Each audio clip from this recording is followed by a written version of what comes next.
You cast a lure you can barely see from 15 feet away on a bright morning. White belly, dark back, a little flash on the sides, and it gets nothing. You switch to something brighter, a color that catches your eye the moment you pull it out of the box, and it still gets nothing. So you try the old standby, the color that's always worked on this water, and by the end of the hour, you're convinced the fish just aren't here. They might have been there the entire time. The problem isn't the spot. It's that the lure you're looking at on the surface and the lure the fish is looking at from below are not the same object. What this video covers: first, the actual sensory equipment a base uses to evaluate a lure, not what anglers assume it uses, but what the biology shows. Second, what water does to your lure's color before it ever reaches the fish's eye, and the specific depth thresholds where that transformation becomes decisive. Third, one signal most bank anglers misread every time a bass follows without striking, and what that behavior is actually telling you about what the fish saw versus what it expected to find. None of this requires electronics, sonar, or a boat. The decisions get made before you ever pick up the rod. Here's where the gap starts. Bass are dichromatic. That word gets thrown around a lot in fishing content, but the actual meaning of it is almost never explained in a way that changes how you fish. Dichromatic means the fish has two types of color-sensitive cone cells in its retina. A 2019 study published in the journal Current Zoology documented this in detail. Researchers found that largemouth bass have green-sensitive single cones tuned to approximately 535 nanometers and red-sensitive twin cones tuned to approximately 614 nanometers. No blue-sensitive cones were found. Humans have three types. That third cone, the one that reads blue, is what allows us to perceive the full spectrum of colors most anglers use to stock their tackle boxes. Bass don't have it. So when you hold up a purple worm or a blue flake jig in the parking lot and decide it looks right, you're running your lure through a visual filter the fish doesn't have. Now layer on what the water is doing on top of that. The same Current Zoology study found that bass cannot reliably distinguish between chartreuse yellow and white. Not because chartreuse is too subtle, because chartreuse equally stimulates both cone types at the same frequency. There's no contrast between the two signals, so to the fish's visual system, they read as the same thing. In behavioral trials conducted without olfactory cues, bass trained to chartreuse yellow could not reliably pick it out from white. They made mistakes. They chose wrong. And that result holds before water depth even enters the picture. Once it does, the math changes faster than most anglers expect. Red light, the longest visible wavelength, is the first to be absorbed by the water column. In clear water, red is substantially degraded within the first 15 to 20 feet. By 40 feet, it has shifted to dark brown or near black. This isn't the lure disappearing. The pigment is still there.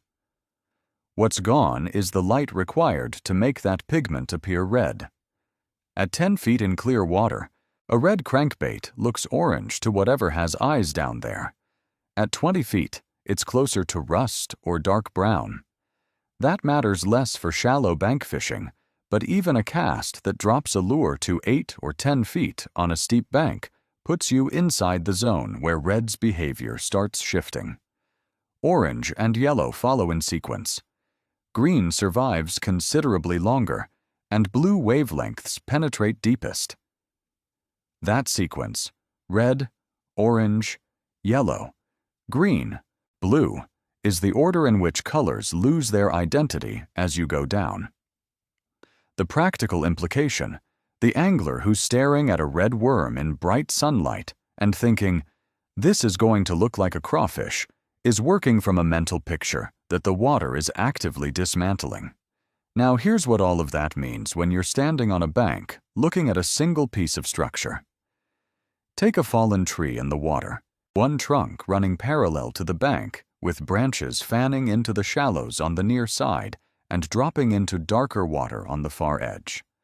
Most bank anglers work the visible part of that tree.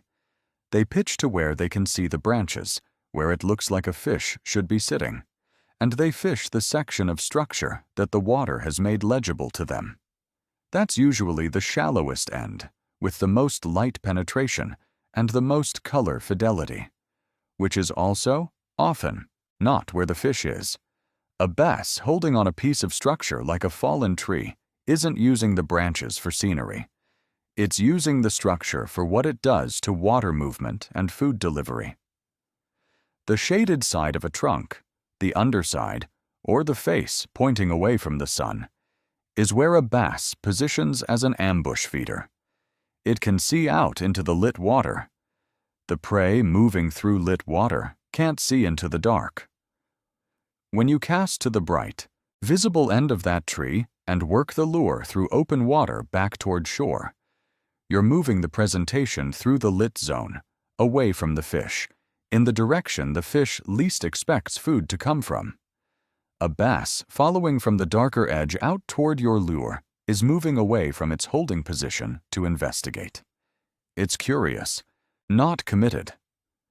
When it gets close enough to shift from lateral line detection to visual evaluation, somewhere in that 4 to 6 foot range, where sight takes over from pressure wave sensing, it's getting its first real look at your lure.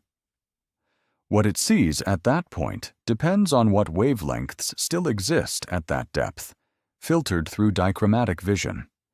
If what it sees doesn't match what the lateral line told it to expect, the right vibration profile, the right water displacement, but now visually it's reading as a featureless object with no contrast, the fish stops. Not because it rejected the lure, because the two sensory signals stopped agreeing. Here's the second variable that changes the read on that same tree. The fish's lateral line is tuned to low-frequency vibrations in the range of 1 to 80 cycles per second. That's the signal range produced by small baitfish moving through water. Research on how bass use their lateral line explains that a rattling heart's bait generates high-frequency sound waves picked up by the inner ear. But the directional information, the thing that actually steers the bass toward the lure, comes from the low-frequency pressure waves the lateral line reads. A lure that generates the right pressure signature from 40 feet out gets the fish moving. By the time it closes to visual range, the commitment is already partially made by the lateral line signal alone. Now, put those two systems in conflict. The lateral line says, something is moving with the pressure signature of prey.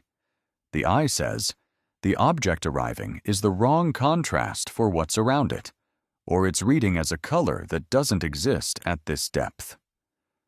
The follow stops. The fish turns back. Most anglers read that as a refusal. Wrong lure. Need to switch.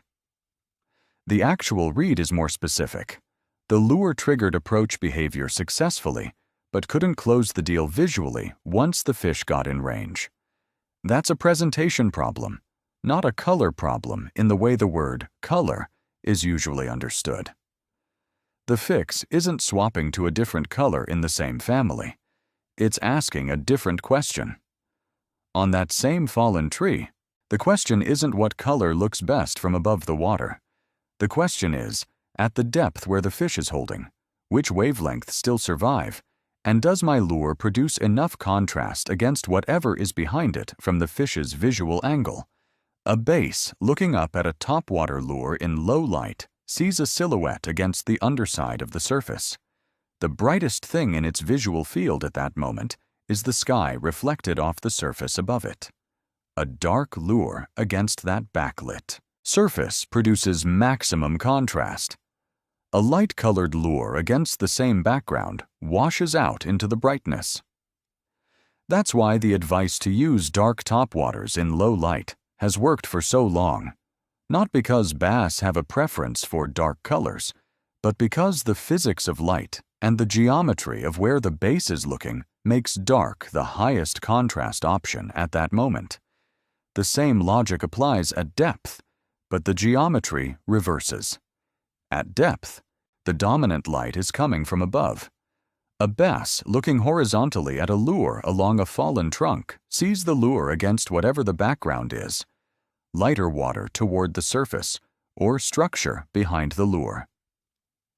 Contrast is the variable, not the color on the package.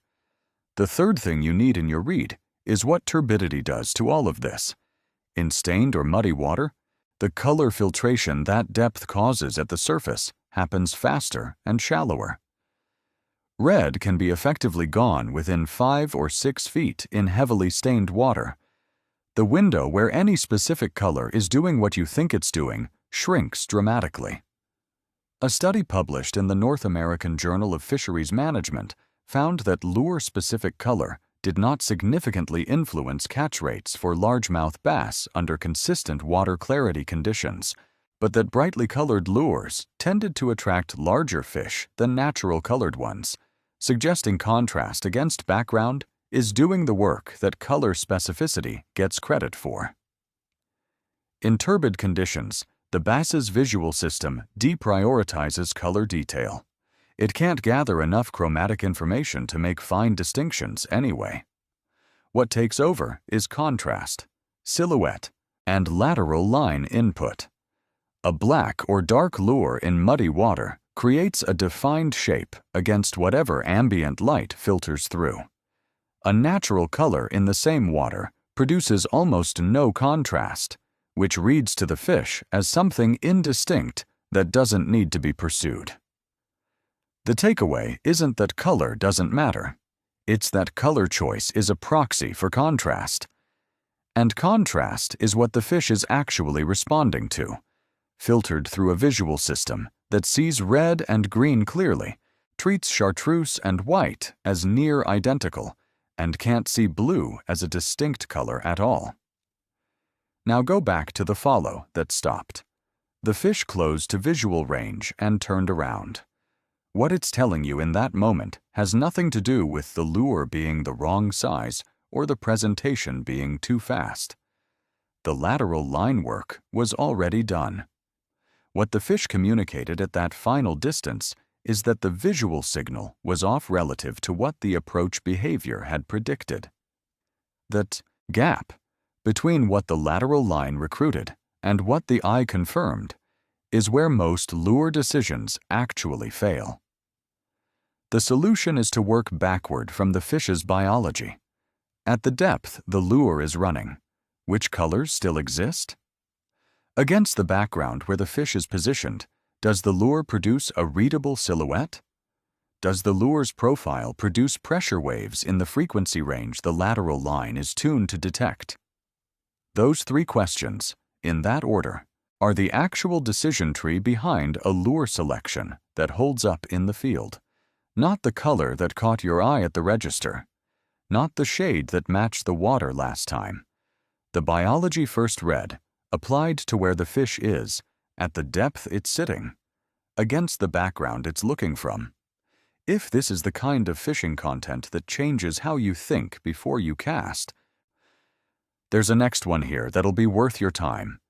It goes into when to stay on a piece of structure and when to leave, using the same logic about what the fish can and can't detect as conditions shift through a session. Subscribing is how it shows up when it posts. On your next trip, before you reach into the box, ask 3 things. What depth is the fish sitting at?